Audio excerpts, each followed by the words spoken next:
샬롬. 샬롬. 예, 참 좋은 날입니다. 눈이 많이 왔어요.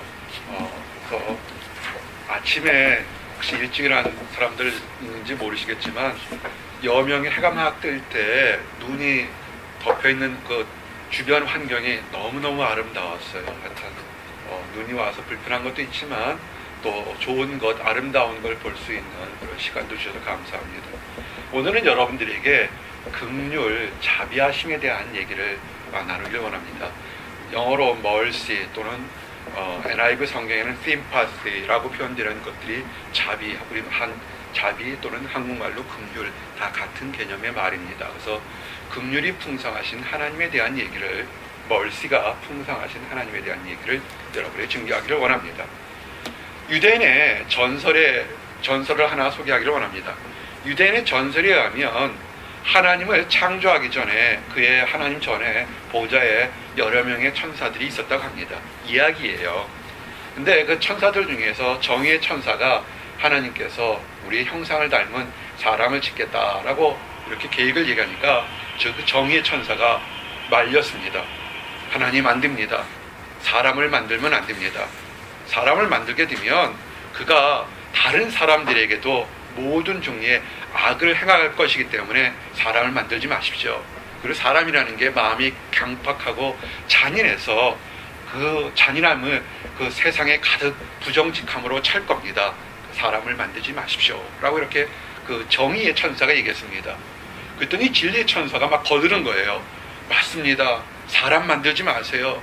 사람이라는 것은 거짓되고 형제도 속이고 연인도 속이고 심지어는 하나님까지도 속일 사람이기 때문에 사람 만들지 마십시오 그랬습니다. 그 옆에 있던 또 다른 천사가, 거룩이라는 천사가 뭐라 하냐면 사람 만들지 마세요. 사람 만들게 되면요 아무리 사랑을 베풀어줘도 결국은요 자기 잘났다 그러고 오히려 하나님의 면전에서 하나님을 욕할 겁니다 그랬습니다. 하나님이 이 천사 저 천사들이 사람 만들지 말라고 다 그러니까 하나님이 심각해지셨어요. 그랬더니 옆에 멀시, 자비의 천사, 긍휼의 천사가 하나님 앞으로 딱 나오면서 하나님 사람을 만드십시오. 사람은요 정의의 천사, 진리의 천사, 거룩의 천사가 얘기하는 것처럼 만들어 놓으면 욕할 거고 배신할 거고 회방할 거고 하나님을 배신하고 회방되지만 그렇지만 하나님의 자비하심으로 그들을 다시 포항하고 용서하실 것이기 때문에 아버지 그래서 하나님의 거룩함이 드러날 것이기 때문에 하나님을 만드십시오 라고 이렇게 얘기를 했습니다. 참 예화예요. 사람의 모습을 얘기하는데 이런 진리의 천사, 거룩의 천사, 정의의 천사가 얘기한 것처럼 사람이요 늘 부족합니다. 이렇게 연약할 때 잘해주면 어느 순간 크다가 배신하기도 하고 부패하기도 하고 타락하는 모습들. 그런데 그렇게 모두 다 정확히 볼 수는 있어요.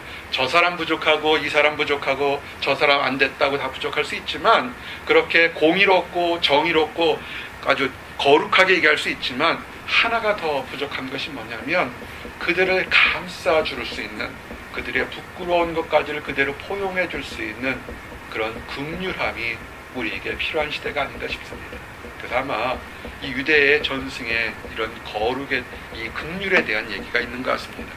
여러분 긍휼 또는 다른 말은 자비는요 우리가 아는 성령의 열매의 9가지 속성 중에 한 가지입니다. 성령의 열매입니까? 사랑과 희락과 화평과 오래 참음과 자비와 양성과 충성과 온유의 절제가 열매가 그것이 성령 열매 중에 자비가 포함됩니다.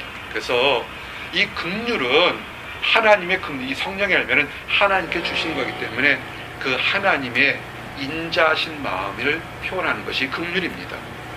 그래서 하나님의 형상대로 지음을 받은 사람은 하나님의 그 성령 충만함을 입게 되면 성령의 열매를 맺게 되면 그 사람 마음에서 자비하심이, 긍휼하심이 자기도 모르게 넘쳐나게 되는 것입니다. 긍휼하심을 가진 사람들 저를 보세요. 어떻게 되는 줄 아세요? 이 눈빛이 온유해지기 시작합니다.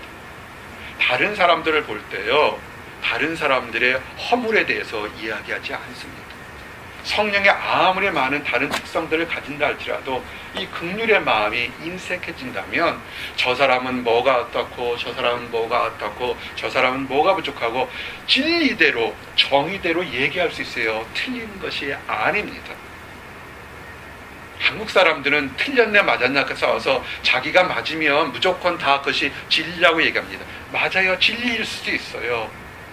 그런데 오늘 하나님이 나와 여러분들에게 얘기하고 싶은 것은 뭐냐면 다 맞지만 그들의 허물까지도 부드러운 눈빛으로 때로는 웃음 지면서 껴안아줄 수 있는 자비, 멀시에 대한 얘기를 하고 싶은 것입니다.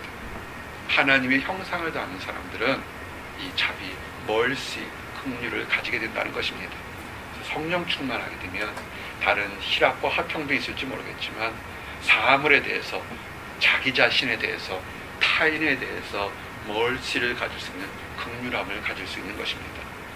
꼭 하나 이 멀시, 긍휼이라는 것이 그리스도의 하나님을 믿는 사람들만 속성이라고 생각하지 마십시오. 하나님을 믿지 않는 다른 많은 사람들도 이 긍휼을 가질 수가 있습니다. 뉴욕에 사신 분들 혹시 라구아디아 공항을 아세요? 라구아디아 공항이라는 이름을 아십니까? 그 라구아디아란 공항이 왜 라구아디냐면 뉴욕의 역대 시장 중에서 그리고 미국 내 역대 시장 중에 5명의 명시장 중에서 5명 중에 1명의 시장의 이름이 피오렐라 헨리 라구아디입니다. 그래서 이 뉴욕의 명시장 중에 뉴욕의 그 명시장 이름을 따서 라구아디아라는 공항을 지었던 것입니다.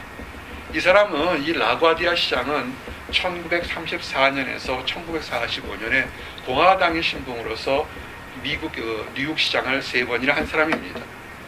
이 사람은 사람들 사이에서는 거인의 시장이었다 이렇게 표현합니다. 이 라구아디아 공항을 가보세요. 뉴욕에 가게 되면 라구아디아 공항이 있고 JFK 공항이 있고 뉴욕 공항이 이렇게 3군데 있는 것이 뉴욕에 있는 그런 상황입니다. 이 거인 시장을 하는데 이 라구아디아 시장의 키는 얼마냐면 5feet, 152cm였습니다. 이탈리아계 하프 주이시입니다. 어머니가 주이시고 아버지는 이탈리아 사람의 그런 사람이었습니다. 그가 시장을 하기 전에 그가 즉결재판부의 판사로 있었을 때 얘기입니다. 어느 불행한 사람이 범죄자가 가게에서 홈리스가 빵을 훔치다가 걸렸습니다. 붙잡혔습니다. 그래서 재판을 받게 됐습니다. 노인이 얘기합니다. 제가 빵을 훔치는 것은 잘못이지만 너무 배가 고파서 빵에 손을 댔습니다. 잘못했습니다. 라고 얘기했습니다. 라구아디아 판사가 이렇게 판결을 했다랍니다. 맞습니다. 당신은 범죄를 저질렀습니다. 당신의 범죄는 벌금형으로 10불에 해당되는 범죄입니다. 라고 이렇게 땅땅땅 때린 겁니다. 10불이 어디 있겠어요? 홈리스의 가난한 사람이. 근데 이 라구아디아 시장이 그렇게 재판을 하는 다음에 자기 지갑을 열면서 10불을 꺼냈습니다. 그 벌금형 10불은 내가 내겠습니다. 이토록 배고픈 사람이 뉴욕 거리를 헤매고 있는데 나는 너무나 좋은 음식을 먹고 편한 가운데 있었던 이것도 나도 잘못이니까 내가 벌금을 내겠습니다 하고 냈습니다. 그러면서 또 중절 모자를 벗으면서 그 재판부 서기였던 베일리프 씨에게 얘기했습니다. 오늘 이 재판장에 계신 사람들 중에서 나처럼 저렇게 가난한 사람들이 돌아다니는데도 그걸 모르고 잘 먹고 편하게 지내서 혹시라도 마음에 벌금을 내고 싶은 사람 있으면 이 모자에 넣어주길 원합니다 라고 했습니다.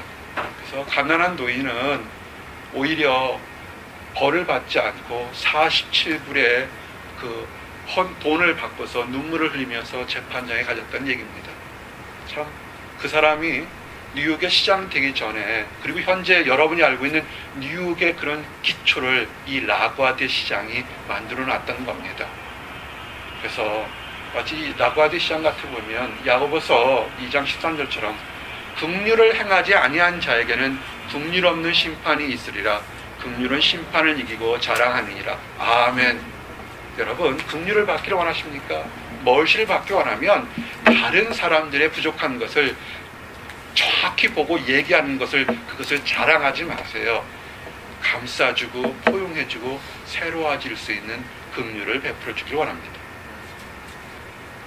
이렇게 얘기하게 되면 와 정말 라구아디아 시장처럼 훌륭한 사람들, 이 라과디샹의 NYU의 그 명성을 날리도록 만든 사람이에요. 꼭 그렇게 유명한 사람만이 할 수 있는가? 아닙니다.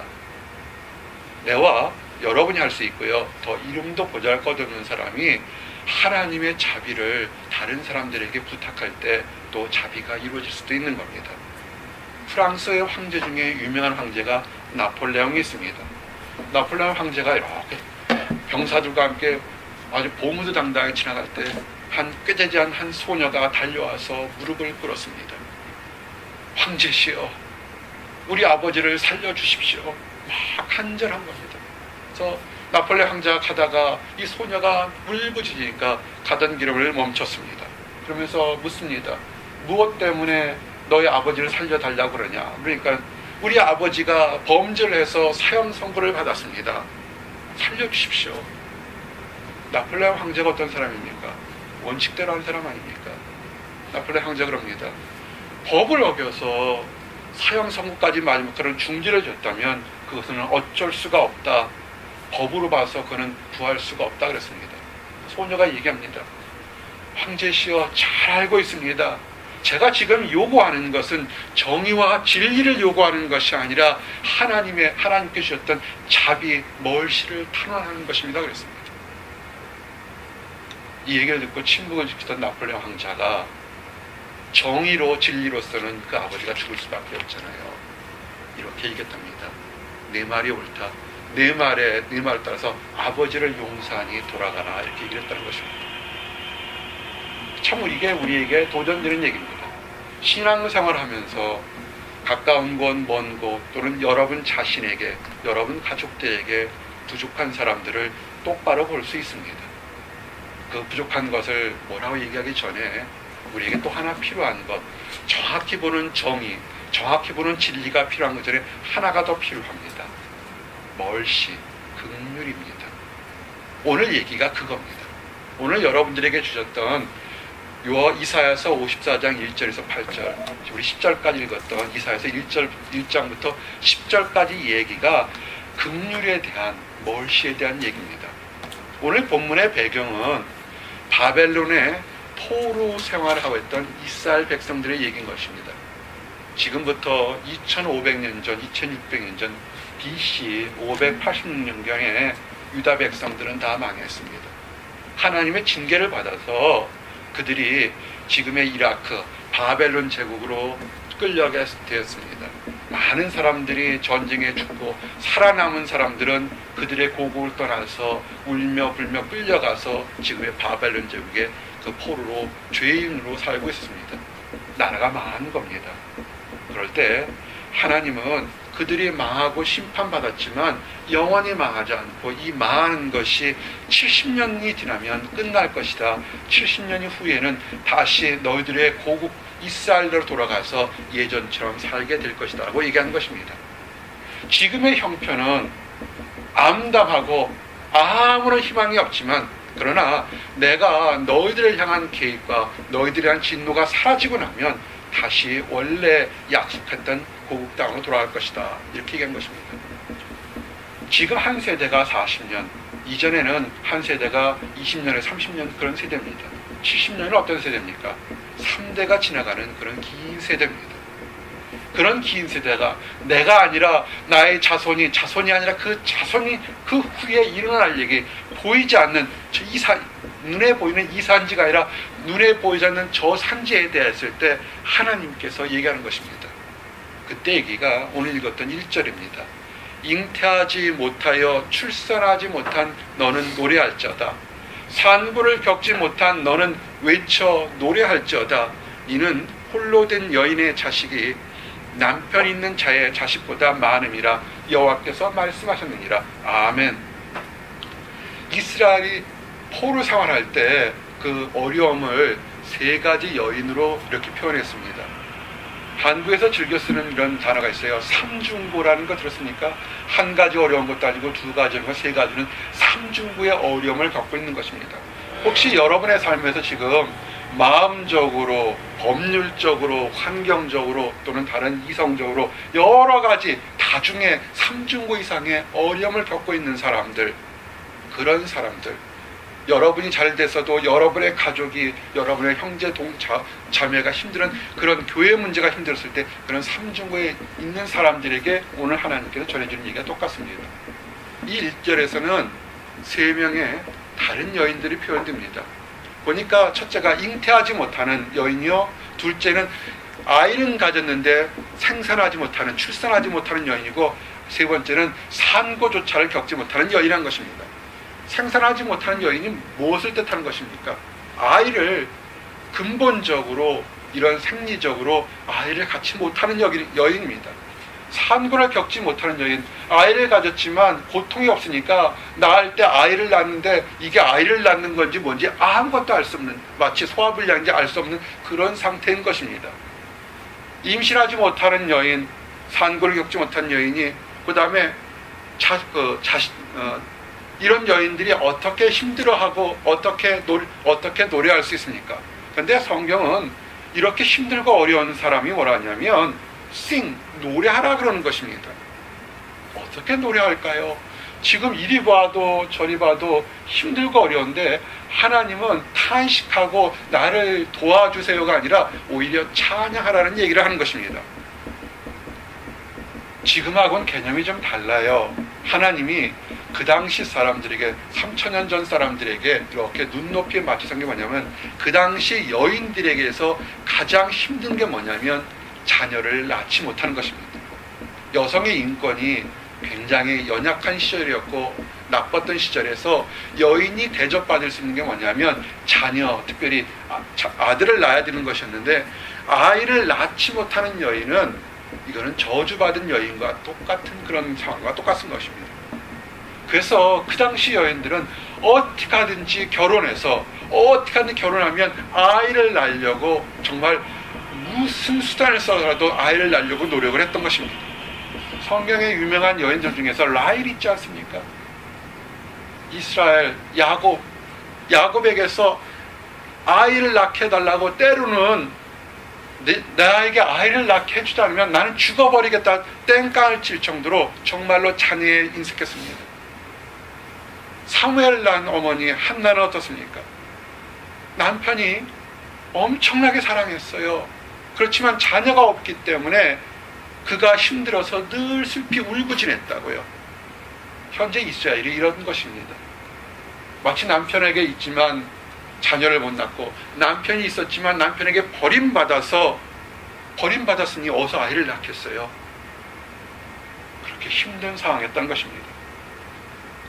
이스라엘이 이렇게 왜 힘든 상황이 되었을까요? 여인이 아무런 잘못도 없는데 이랬을까요? 여기 여인은 이스라엘 백성을 상징합니다. 이스라엘 백성들이 이렇게 힘들고 어려운 것, 우리 그리스도인들 중에서도요, 한번 생각해 보셔야 됩니다. 하나님 분명히 성도들에게 평안을 주신다고 약속했는데 뭔지 모르게 불안하고, 뭔지 모르게 답답하고, 뭔지 모르게 먹어도 배부르지 못하는 그런 것이 있다면 한 번은 돌아보는 얘기가 똑같은 것입니다. 이스라엘 백성이 힘들었던 게 뭐냐면 그들이 하나님의 은혜를 잊어버렸기 때문에 그렇습니다. 이것은 우리에게도 도전됩니다. 하나님께 축복을 줬는데 하나님의 은혜를 잊어버린 것과 똑같습니다. 한번 생각해 보십시오. 이스라엘 백성들이 어떤 기적을 체험했습니까? 위대한 많은 선지자를 줬지만 이스라엘 백성들이 애굽의 포로로 400년을 살고 있었을 때 그들이 부르짖었습니다. 너무 힘들어서 주여 우리를 잊으셨나이까, 주여 우리를 구원하소서 그랬습니다. 그래서 여호와 하나님께서 모세라는 지도자를 선지자를 보내서 이스라엘 백성들을 애굽에서 나오려고 했습니다. 처음에는 이스라엘 백성들도 모세를 믿지 않았습니다. 근데 모세가 하나님의 능력을 받아서 10가지 이적과 기적을 표현합니다. 9가지 기적을 행할 때까지 애굽의 황제였던 바로가 마음을 움직이지 않습니다. 이스라엘 백성들도 일부는 믿고 일부는 의심합니다. 그 다음 마지막 10가지 양이 뭡니까?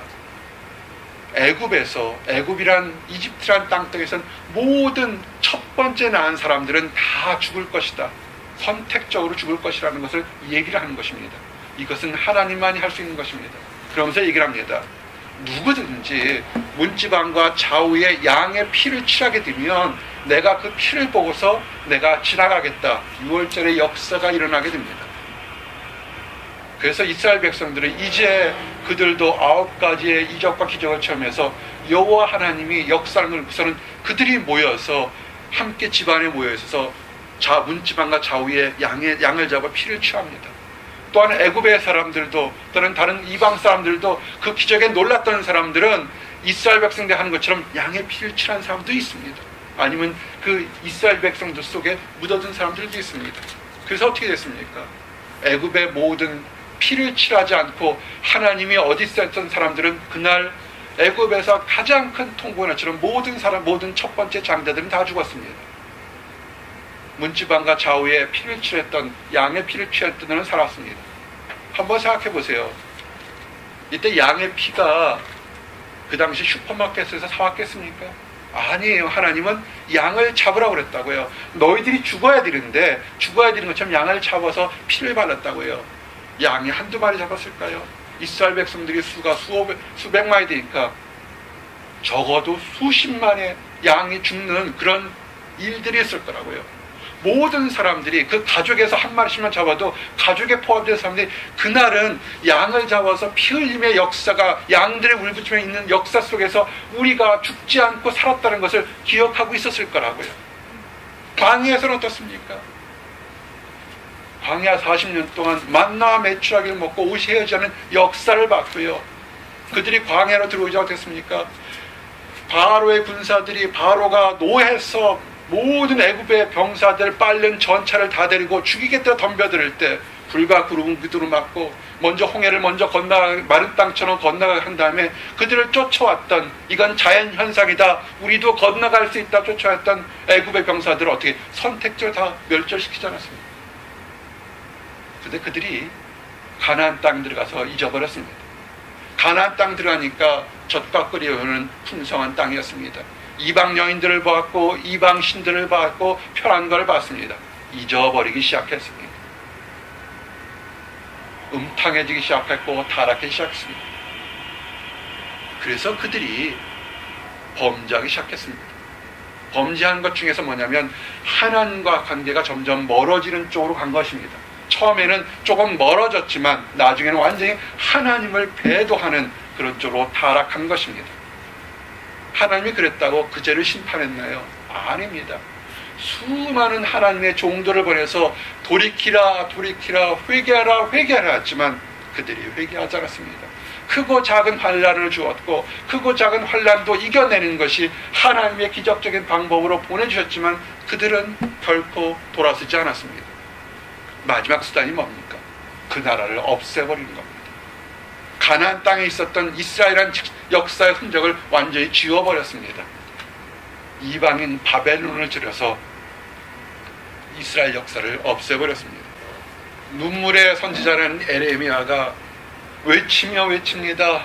회개하라. 너희들이 회개하지 않으면 바벨론의 심판을 받을 것이다. 아무도 그 얘기를 듣지 않았습니다. 많은 사람들이 칼에 쓰러져 죽었습니다. 살아남은 자들은 바벨론으로 포로로 들어갔습니다.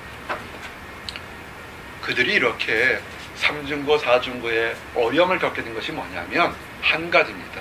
하나님의 은혜와 사랑을 다 잊어버리고 멀리 돌아갔다는 것입니다. 지금들 평안하십니까? 잘 되십니까? 밝은 미래가 앞에 있을 것 같습니까?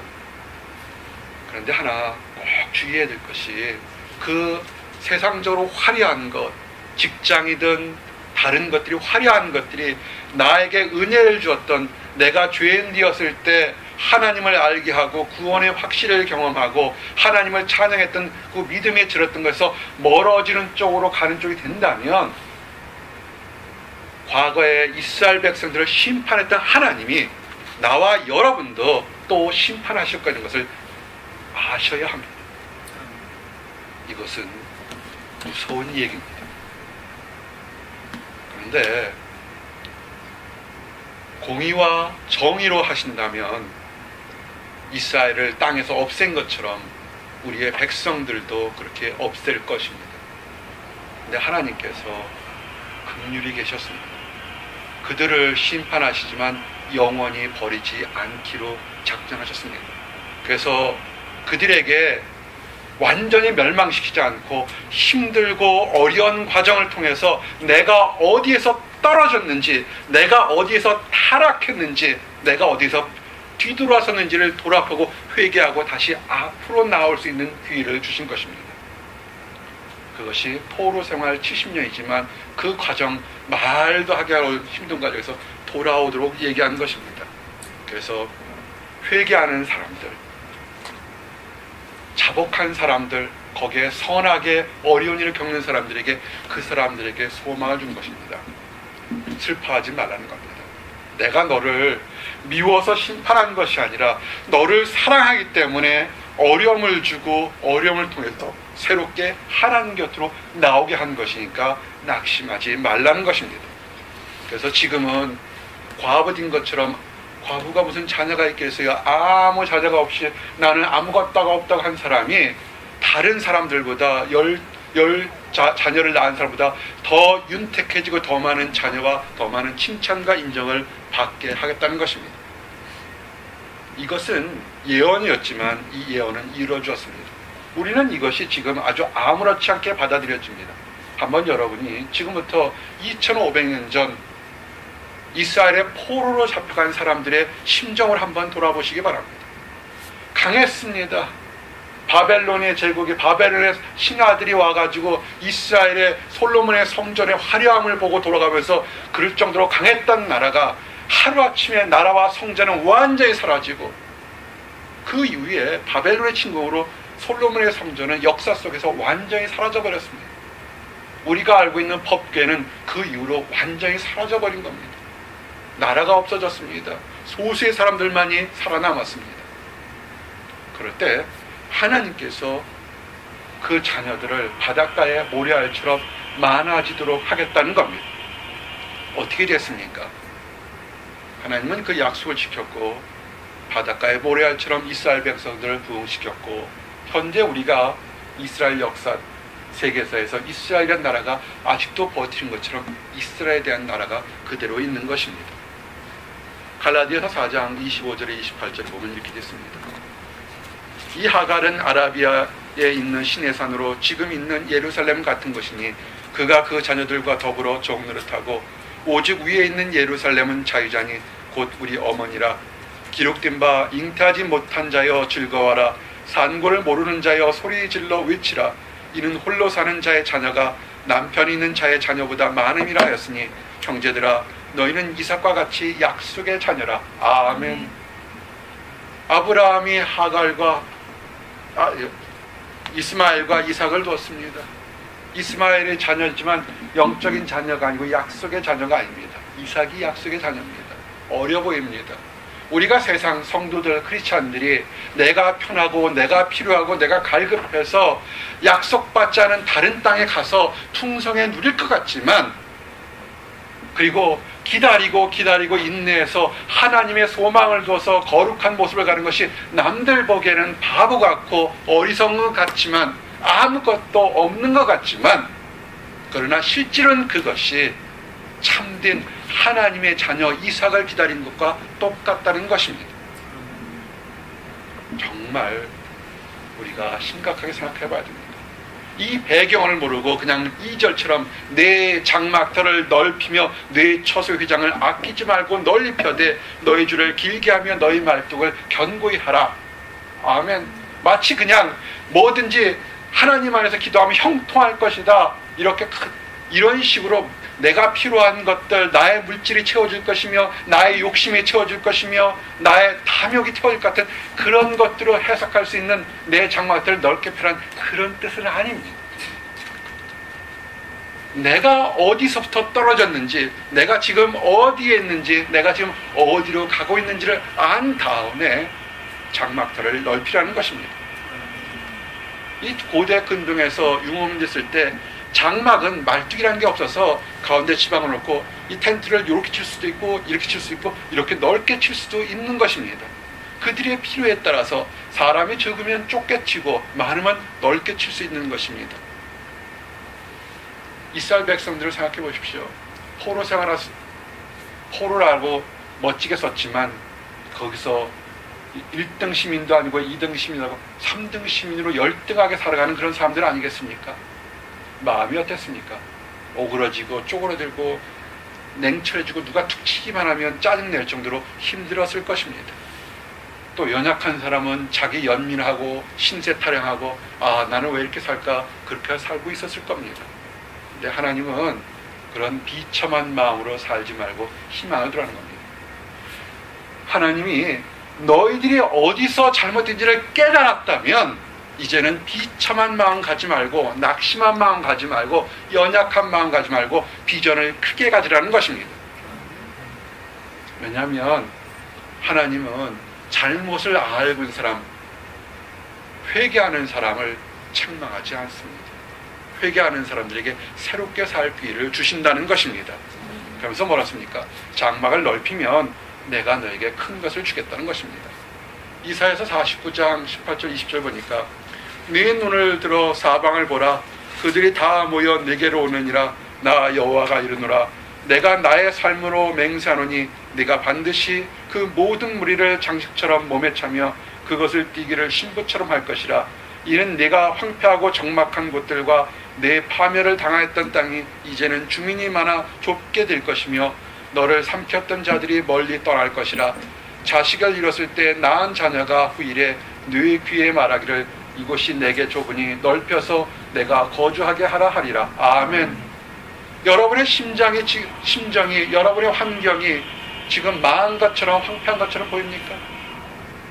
우리가 보기에 이 그리스 교회가 작아 보여서 망한 것처럼 보입니까? 아니, 그러지 마세요.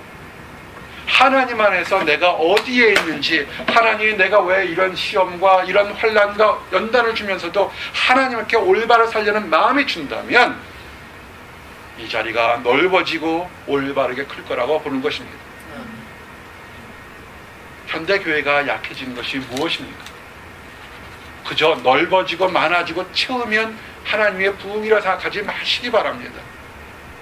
올바른 것은 뭐냐? 하나님의 방법대로 풍성할 때도 찬양드리고 지금처럼 마치 파멸을 당한 것처럼 망한 것처럼 일 때도 하나님은 여전히 공의로우시고 존경받고 찬양받을 줄은 그 믿음을 가졌던 그 사람이 그 자리에서 윤택해지고 풍성할 것을 믿으시기 바랍니다. 이렇게 꿈의 비전은 일나지 한 사람은 그 다음부터는 넓어지게 됩니다. 그것이 3절 얘기입니다. 이는 네가 좌우로 퍼지며 네 자손은 열방을 얻으며 황폐한 성읍들은 사람 살 곳이 되게 할 것이라. 아멘. 하나님이 이스라엘 백성들을 좌우로 퍼지면서 그 자손들의 열방에서 얻을 거라고 얘기했습니다. 하나님은요, 이 당시에 획기적인 이스라엘 백성을 생각하지 못하는 획기적인 혁명적인 생각한 게 뭐냐면 너희 장막터에 이스라엘 백성들만이 들어올 것이 아니라 이방이라는 다른 나라 민족들도 너희 장막터에 들어오게 될 것이라는 혁명적인 얘기를 한 것입니다. 그의 공동체로 들어올 것이라는 얘기를 한 것입니다. 그래서 하나님이 황폐한 곳에 살게 될 것입니다. 이것이 우리에게 도전이 되고 기쁨이 되는 것입니다. 여러분 자신을 돌아보십시오. 모태부터 하나님을 믿고 태어나는 축복된 자녀도 있는가 하면 세상적으로 허랑방탕 살다가 하나님을 믿어서 하나님의 자녀가 된 사람도 있다는 것을 보시기 바랍니다. 여러분뿐만 아니라 여러분의 믿음이 안 믿는 여러분의 자녀나 가족이나 일가 친척들, 연인들까지도 다 포용하고 넓어진다는 것입니다. 장막터를 넓히라는 것은 여러분의 꿈과 비전이 그저 먹는 것, 입는 것, 결혼하는 것, 눕는 것, 이런 눈에 보이는 것이 아니라 더 넓은 것을 바라보라는 뜻입니다. 장막터를 넓히라는 것이 뭐였습니까? 예수님이 제자들에게 주신 마지막 명령 아닙니까? 너희가 권능을 받으면 예루살렘과 온 유대 땅에 나가서 복음을 전하라는 것입니다. 예수님이 모든 족속에게 그들도 하나님의 장막터에 들어오도록 전도하고 인도하라는 것입니다. 우리가 하나님의 자녀라고 예배를 드린다면 우리가 있는 곳에서 이 장막터를 넓히도록 이 장막터를 끊어붙이고 지금 밖으로 나가야 되는 것입니다. 여러분의 직장으로, 여러분의 가정으로, 여러분의 친구들에게 나가야 되는 것입니다. 여러분 꿈을 가지게 되면요 큰 일을 할 수 있습니다. 윌리엄 켈리라는 영국인 선교사가 있습니다. 이분은 선교사적으로 인도에서 개척 선교의 아버지가 되었습니다. 그 얘기는 뭐냐면 하나님이 하나님으로부터 위대한 일을 기대하라. 그러면 하나님이 위대한 일을 시작할 거다. 이렇게 생각했습니다. 여러분에게 적용하십시오. 하나님으로 하나님의 생각하는 위대한 일을 생각하시길 바랍니다. 하나님이 여러분과 함께할 위대한 일을 생각하면 하나님이 그 위대한 일을 하실 것입니다. 이사야서 14장 1절에 보니까 여호와께서 야곱을 긍휼히 여기시며 이스라엘을 다시 택하여 그들의 땅에 두시리니 나그네 된 자가 야곱 족속과 연합하여 그들에게 예속될 것이며 민족들이 그들을 데리고 그들의 본토에 돌아오리니 이스라엘 족속이 여호와의 땅에서 그들을 얻어 노비를 삼겠고 전에 자기를 사로잡던 자들을 사로잡고 자기를 압제하던 자들을 주관하리라. 아멘. 자기를 사로잡던 자를 오히려 사로잡게 되고 자기를 압제하던 자들을 주관하리라. 아멘. 여러분을 적용해 보십시오. 여러분을 낙심했던 우울의 영에 잡혔던 것을, 우울의 영을 잡아서 이제는 기쁨의 영으로 찬양하시기 바랍니다. 열등감의 영에서 잡혀있던 것을, 열등감의 영을 잡아놓고 기쁨의 영을 누리시기 바랍니다. 소극적으로 나만 살겠다는 그런 이기적인 마음에 잡혀있던 것을 오히려 잡아서 많은 사람들이 이타적인 생각을 할 수 있도록 변화라는 얘기입니다. 그렇게 될 때, 그러면서도 꿈을 가지면서 나는 기질적으로 사람들 앞에 못 서요, 나는 연약해요, 나는 소심해요, 나는 가난해요, 나는 병들어요 할 때 하나님이 뭐라 그러냐면 두려워하지 말라. 네가 수치를 당하지 아니하리라. 놀라지 말라. 네가 부끄러움을 보지 아니하리라. 네가 네 젊었을 때 수치를 잊겠고 과부 때 치욕을 다시 기억함이 없으리니. 아멘. 4절 말씀인 거예요. 놀라지 말고 두려워하지 말라는 겁니다. 사람이기 때문에 어릴 때 과거에 실수도 있고 넘어진 것도 있고 지금도 흔들리는 것이 있지만 그런 과거의 수치 다시 보지 않겠다는 겁니다. 하나님 보고 나가십시오. 나가게 될 때 하나님께서 그 사람을 영광스럽게 할 것입니다. 아멘. 그래서 그 사람의 고백에 하나님께서 나를 여기까지 인도하셨다는 그 믿음대로 나가는 것입니다. 이사야서 41장 10절의 축복이 뭡니까? 두려워하지 말라. 내가 너와 함께함이라. 놀라지 말라. 나는 내 하나님이 됨이라. 내가 너를 굳세게 하리라. 참으로 너를 도와주리라. 참으로 나의 의로운 오른손으로 너를 붙들리라. 아멘. 두려워하지 마십시오. 우리가 잘못한 것을 알고 이제 새롭게 살려고 그러고 어떻게든지 내가 지금 힘들든지 망하는 것처럼 보여도 하나님과 함께 붙잡아 사는 곳으로 가려고 할 때 하나님도 아신다는 겁니다. 두려워하지 마십시오. 내가 너와 함께 하겠다고. 사람들이 멀어지고 나 외로워요, 나는 혼자여라 할 때라도 그것은 우리 눈에 보이는 거지만 하나님은 결코 여러분을 떠난 적이 없음을 믿으시기 바랍니다. 떠나지 않고요. 외로워하는 사람, 나 혼자라 가는 사람에게 뭘 하는지 아십니까? 하나님이 내가 너의 연인이며 너의 남편이다 이렇게 얘기를 합니다. 5절에 보니까 이는 너를 지으신 이가 네 남편이시라.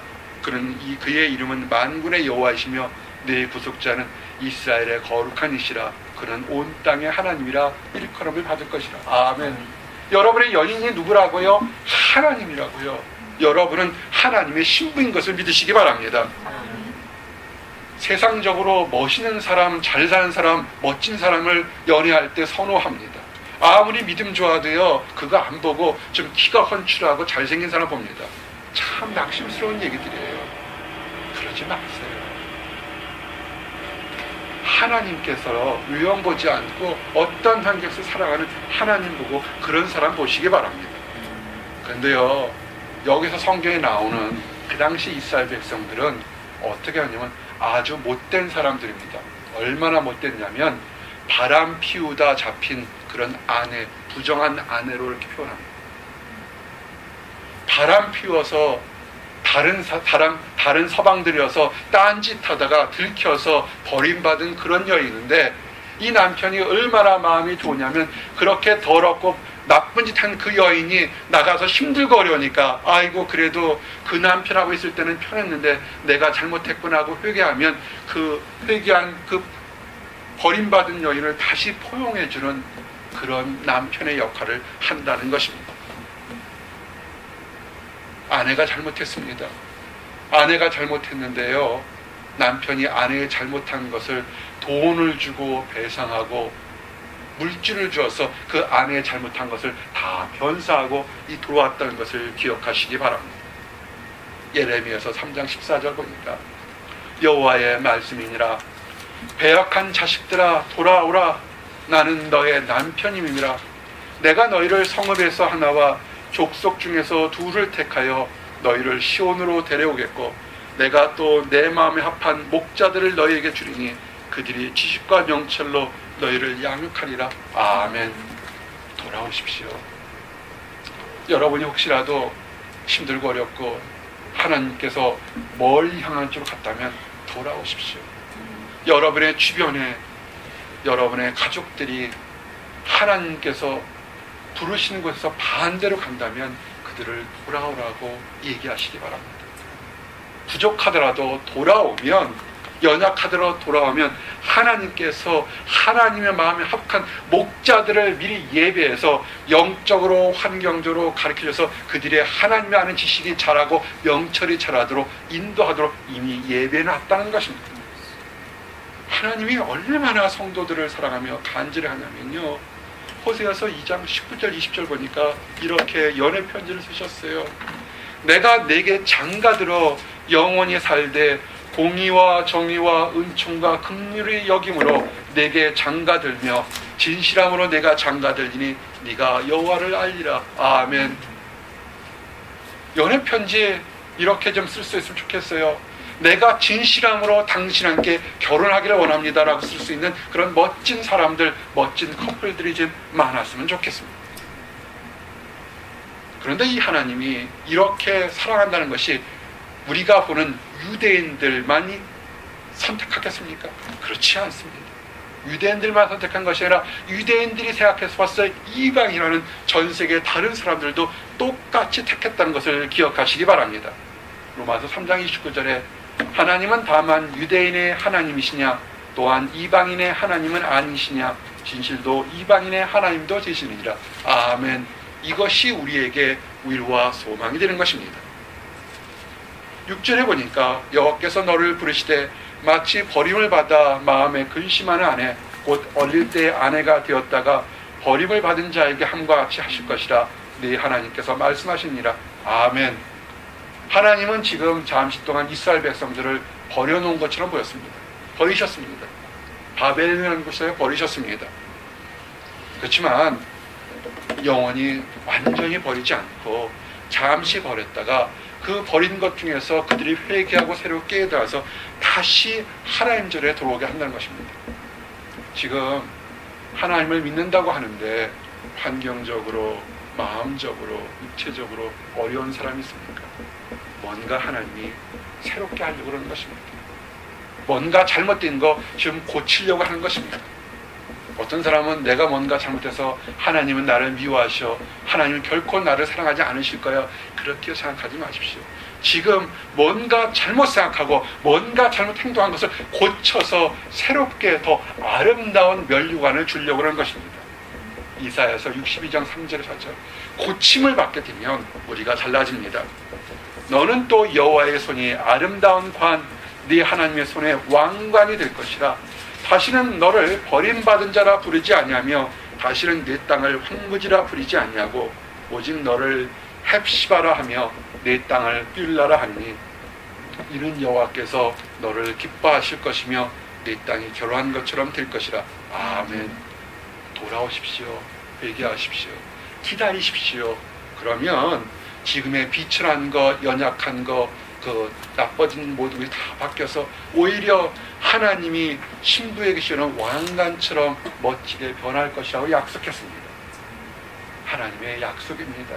7절의 약속처럼 내가 잠시 너를 버렸으나 큰 긍휼로 너를 모을 것이요. 아멘. 그렇습니다.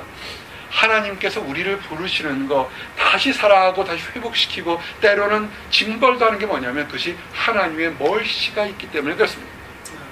때가 되면요, 자비와 긍휼로 하나님은 그 백성들을 다시 불러 모으십니다. 오해하지 마십시오. 하나님의 진노는 잠깐입니다. 하지만 하나님의 긍휼, 멀시는 영원하다는 것입니다.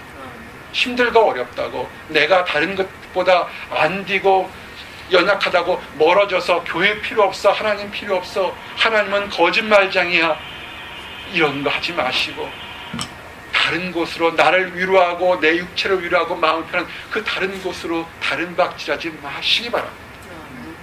여러분을 힘들게 하는 것은 뭔가 잘못된 것을 바로 잡으려고 하는 것이고, 여러분이 힘든 것은 지금 더 좋은 것을 주시려고 인내의 기간을 가르쳐 주시는 것입니다.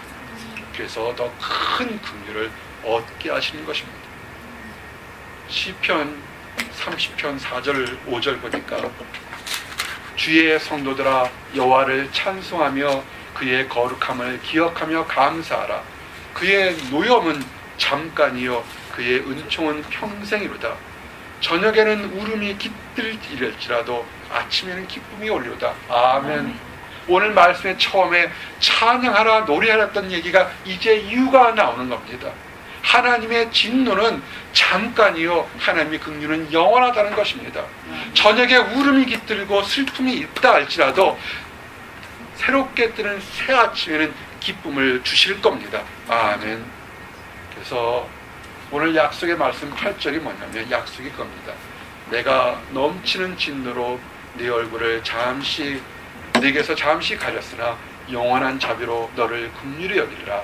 내 구속자 여호와께서의 말씀이니라. 아멘. 그렇습니다. 하나님께서 약속해 주신 뭐냐면 잠깐 동안은 힘들고 어렵지만, 그렇지만 내가 긍휼함으로 너를 구원하고 인도하겠다는 겁니다. 하나님의 약속은 영원합니다. 산과 바다가 땅이 갈라지고 없어지고 변한다 할지라도 하나님의 말씀은 결코 변하지 않는다는 것을 기억하시기 바랍니다. 아멘. 그래서 이제 여러분 하나님 앞에서 새롭게 살기를 원합니다. 지금 승리하고 기쁨이 있습니까? 찬양하십시오. 겸손하게 찬양해서 하나님 뜻이 더욱더 무엇인지를 알려고 많은 사람들을 그 기쁨 속에 들도록 초대하는 장막들을 넓히시기 원합니다. 지금 찌그러지셨습니까? 원래 있던 것보다 찌그러지고 작은 문막처럼 보잘것없다고 느끼십니까? 새롭게 사십시오. 하나님께 돌아오시기 바랍니다. 하나님은 결코 여러분들이 넘어지고 엎어지고 슬픔 가운데 있기를 원하지 않습니다. 고침받고 나아지고 새롭게 되면 그 작았던 문막터가 큰 테트처럼 열방의 백성들처럼 모을 수 있는 그런 그루터기요 쉼터요 휴식처가 될 것입니다. 하나님이 결코 우리를 떠나지 않기 때문에 할 수 있는 얘기입니다. 사랑하는 성도 여러분, 이제 우리가 많은 사람들에게 사랑을 베풀도록 나가기를 원합니다. 가정에서, 직장에서 우리 이웃들에게 소망을 나눠주고, 하나님은 자비하신 하나님이요 하나님은 긍휼하신 하나님을 알려주시기 바랍니다. 그래서 그들도 절망 가운데 있지 않고 새롭게 살아고 찬양할 수 있도록 그렇게 여러분이 노력하시기 바랍니다. 그래서 때가 됐을 때 다 잘했다 칭찬받는 저와 여러분들이 되기를 원합니다. 기도하시겠습니다. 하나님 감사합니다. 공의로도 진리로도 다스리는 하나님을 찬양합니다.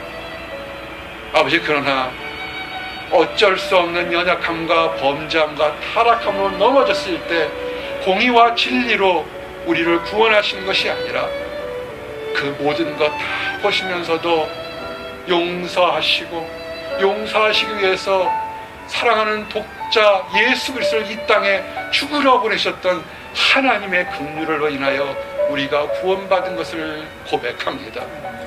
아버지, 이 은혜를 감당할 수가 없습니다. 아버지, 이 은혜만을 찬양합니다. 하나님, 오늘 이 시간에 그 하나님의 긍휼이 우리를 가득 찰 수 있도록 인도하여 주시옵소서. 그 긍휼이 하늘로부터 우리에게 내려오도록 축복하여 주시옵소서. 그래서 우리가 아버지 우리 자신을 학대했던 모든 것들을 다 용서하고 용서받을 수 있도록 인도하시고, 우리를 힘들게 하고 미워했던 타인들을 용서하고 용서받도록 허락하여 주시옵소서. 우리 주님이 우리를 용서하셨던 것처럼 우리도 우리 자신을, 타인을 용서하며 그들에게도 하나님의 긍휼을 알릴 수 있도록 인도하여 주시옵소서. 아버지, 그래서 이제 우리에게 큰 소망을 가질 수 있도록 인도하여 주시옵소서. 눈에 보이는 것과 눈에 보이지 않는 저 산지까지도 내게 주시옵소서라고 고백할 수 있는 믿음의 사람들이 될 수 있도록 허락하여 주시옵소서. 아버지, 또한 우리 주변에 아직 하나님을 알지 못하는 사람이 있습니다. 안다고 하면서도 늘 그릇된 길, 어리석은 길로 가는 안타까운 사람들이 있습니다. 돌아올 수 있도록 인도하여 주시옵소서. 아버지, 그들이 발걸음을 돌이킬 수 있도록 우리를 사용하여서 그들을 손을 잡고 돌아가자고 얘기할 수 있는 용기와 능력을 우리에게 허락하여 주시옵소서. 우리의 직장에서, 우리의 가정에서, 우리가 만나는 친구와 연인들 사이에게 돌아가자고 얘기할 수 있도록 인도하여 주시옵소서. 그래서 그 사람들도 우리들도 다 손을 잡고 천국의 기쁨으로 가는 날이 속히 올 수 있도록 인도하여 주시옵소서. 감사합니다. 예수 그리스도를 받들어 기도했습니다.